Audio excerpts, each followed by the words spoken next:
And so you see these wispy, dirty, hazy things, these gray, spindly things called chemtrails. What they're doing is they're spraying aerosol from jet planes. Please. These are examples of chemtrails. Please pass them around. Now what they're doing is they're spraying things like aluminum oxide, barium, among other things, up in the air.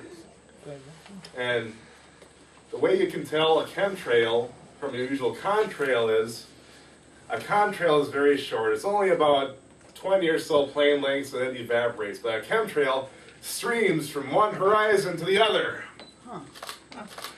It also forms X's and loops in the sky. That's not their way of saying hugs and kisses. Sorry. They are not playing the giant game of tic-tac-toe in the sky. Oh no, sir. What they're doing is they're spraying these things in the sky to help stop global warming. And by the weather we've had recently, it seems to be working pretty good. I've seen chemtrails today, as a matter of fact. Just today. And this is something that you can see every single day that's clear outside. You can see chemtrails streaming across the sky. You might have noticed them, but never really thought much of them. Now what's the side effect of this? What does it have the effect on people? Well, there's a respiratory, can lead to sinus infection. You might feel like you're smoking through your nose. If you've ever done that, I don't know. It could lead to flu-like symptoms, headaches, bad immune system, and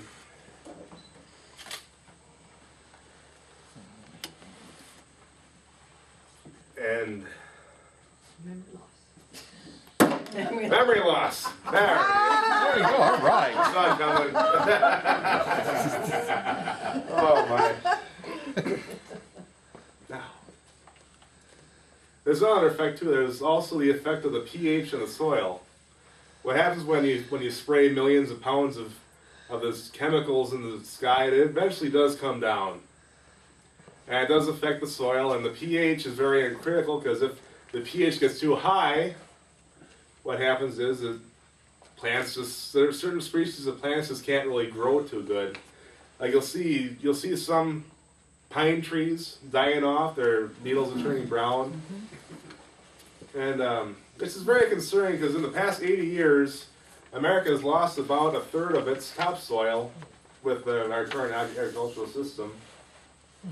And if you were to take a basketball and paint it, that's about how the paint would be about the thickness of our atmosphere, and our topsoil is only this much on average.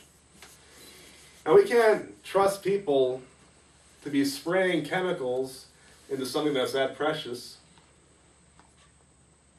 We can't trust these people with our futures, with our children's futures, just to spray chemicals and for some kind of experiment because they think the temperature is too warm.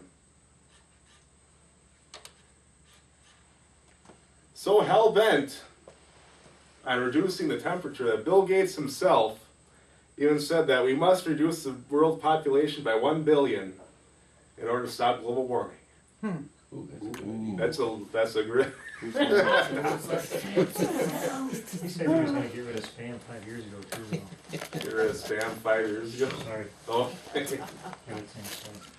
spam is treacherous for our global warming.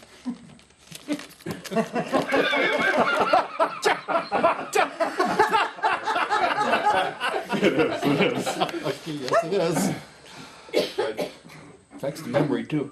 This is the chemtrails that work, people. I mean, it's not my fault. I failed my SATs as diagnosed as being borderline. It was the chemtrails.